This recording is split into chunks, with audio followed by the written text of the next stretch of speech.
Bonjour et bienvenue dans la bibliothèque de Trantor. Aujourd'hui, je vais vous lire une nouvelle fantastique écrite par Howard Phillips Lovecraft. Il est considéré comme l'un des pères fondateurs de la science-fiction, mêlant aux histoires de démons et de races anciennes ses propres délires psychotiques et névrosés. Le plus célèbre des mythes qu'il a créés est celui de Cthulhu, monstre cosmique établi sur Terre bien avant la race humaine et qui reviendrait pour asseoir définitivement sa domination sur nous.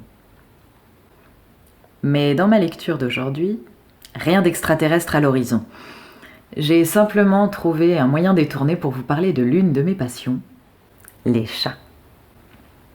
Parce que soyons honnêtes, ils dominent déjà une partie du monde et en plus, ils ont réussi à se faire une belle place dans le domaine littéraire. Alors tout de suite, les chats d'Ultar. Il est dit qu'à Ultar, qui s'étend au-delà de la rivière Sky, aucun homme ne peut tuer un chat. Et en vérité, je veux bien le croire, observant celui qui est étendu là, ronronnant devant la cheminée. Car le chat est énigmatique et proche des choses étranges que l'humain ne peut voir. Il est l'âme de l'antique Égypte et porte le fardeau des contes des cités oubliées en Méroé et Ophir. Il est de la race des seigneurs de la jungle et détient les secrets de la très ancienne et inquiétante Afrique. Le Sphinx est son cousin, et ils parlent la même langue, mais il est plus ancien que le Sphinx, et se souvient là où celui-ci a oublié. À Ultar, avant même que les autorités n'interdisent le meurtre des chats, demeurait un vieux paysan et sa femme qui prenaient plaisir à piéger et tuer les chats de leurs voisins. Pour quelle raison ils le faisaient ? Je l'ignore. On raconte qu'ils haïssaient les voix des chats dans la nuit, et que les chats puissent traverser furtivement leurs champs et leurs jardins au crépuscule les rendait malades. Mais qu'importe les raisons, ce vieil homme et sa femme prenaient plaisir à piéger et tuer tous les chats qui approchaient de leur demeure. Et d'après les bruits qu'on entendait après la tombée du jour, les villageois commencèrent à imaginer que leur méthode d'abattage était très particulière. Mais les villageois n'en parlaient pas avec ce vieil homme et sa femme, à cause de l'habituelle expression sur leur visage parcheminé et parce que leur masure était petite et profondément cachée sous l'étendue des chênes à l'arrière d'un jardin abandonné. En vérité, beaucoup de propriétaires de chats détestaient ces vieillards, mais les craignaient encore plus. Et au lieu de les réprimander comme les violents assassins qu'ils étaient, ils prenaient plutôt soin à ce que leurs animaux de compagnie, ou greffiers chéris, restent éloignés de ce lointain taudis sous les arbres sombres. Et quand, inévitablement, un chat venait à manquer, et que des sons affreux étaient entendus après la tombée du jour, celui à qui on avait enlevé son animal familier pleurait sans espoir, ou se consolait en remerciant le destin que ce n'était pas un de ses enfants qui avait disparu. Car les gens d'Ultar étaient simples et ignoraient tout de la première arrivée des chats. Un jour, une caravane d'étranges vagabonds du sud entra par les rues pavées de la ville d'Ultar. Mystérieux voyageurs ils étaient, et bien différents de ces autres nomades qui passaient 2 fois par an dans le village. Sur la place centrale du marché, ils disaient la bonne aventure à chacun en échange de quelques pièces d'argent, qu'ils échangeaient ensuite aux marchands contre des perles baroques. Personne ne pouvait dire d'où ils venaient réellement, mais ils avaient été vus s'adonnant à d'étranges oraisons, et sur les côtés de leurs roulottes étaient peintes d'étranges figures de corps humains à tête de chats, de faucons, de béliers et de lions. Et le chef de cette caravane portait une coiffe ornée de 2 cornes entre lesquelles était disposé un curieux disque. Il y avait dans ce convoi singulier un petit garçon qui n'avait ni père, ni mère. Juste un petit chat noir à chérir. La peste ne lui avait été guère charitable, pourtant, elle lui avait laissé cette petite chose à fourrure pour atténuer sa tristesse. Et quand on est si jeune, on peut trouver un grand apaisement dans les espiègleries d'un chaton noir.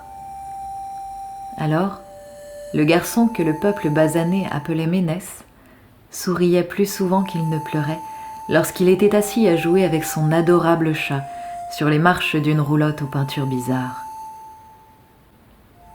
Au 3e matin du séjour des voyageurs à Ultar, Ménès ne retrouvait pas son chat.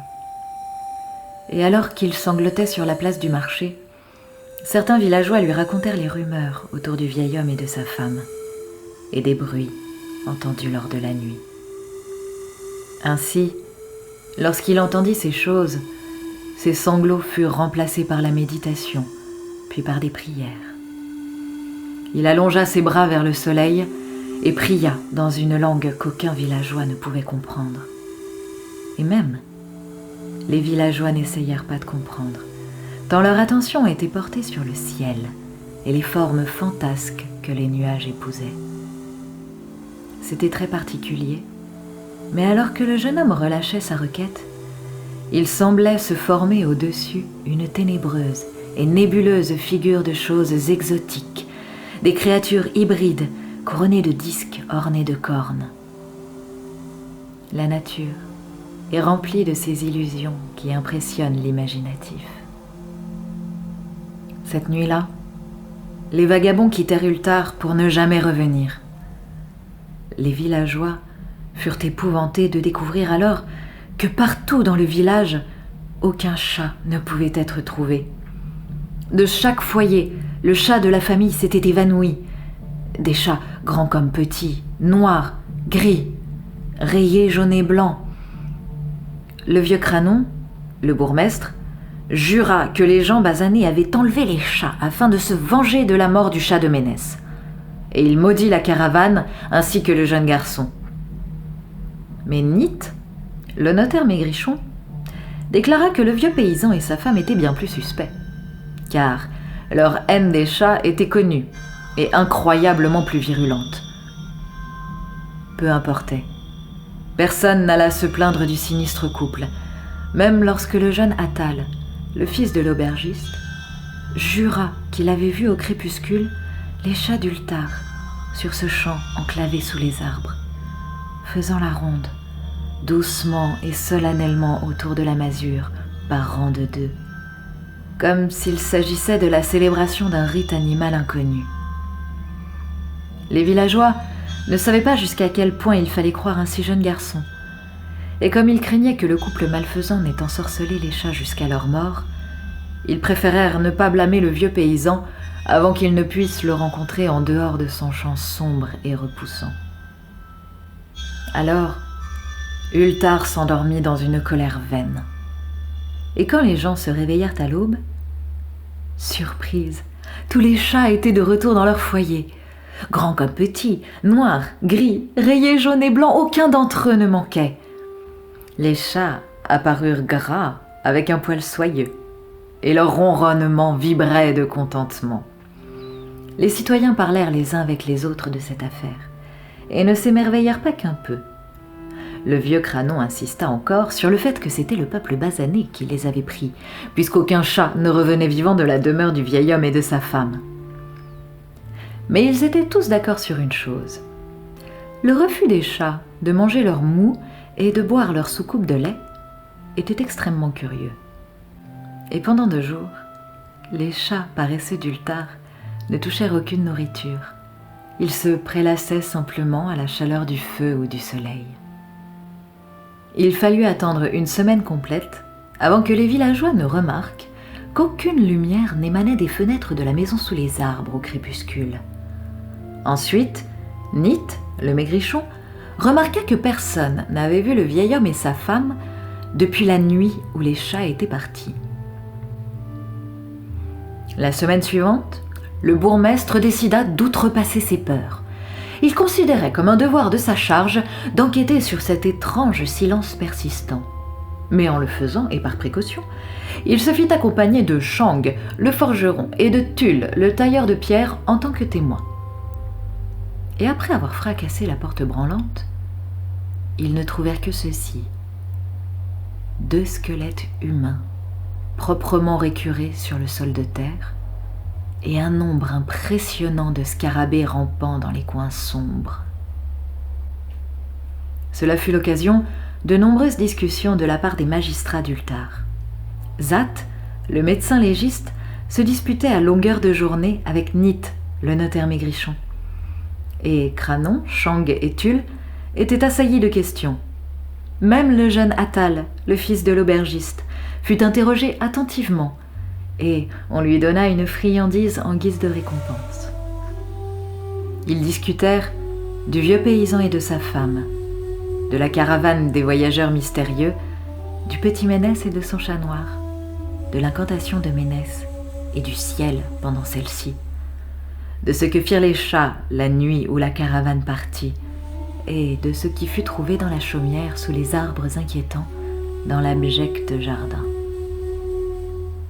Et finalement, les autorités passèrent cette loi remarquable qui est racontée par les marchands à Ateg et mentionnée par les voyageurs à Nir, à savoir qu'à Ultar, aucun homme ne peut tuer un chat.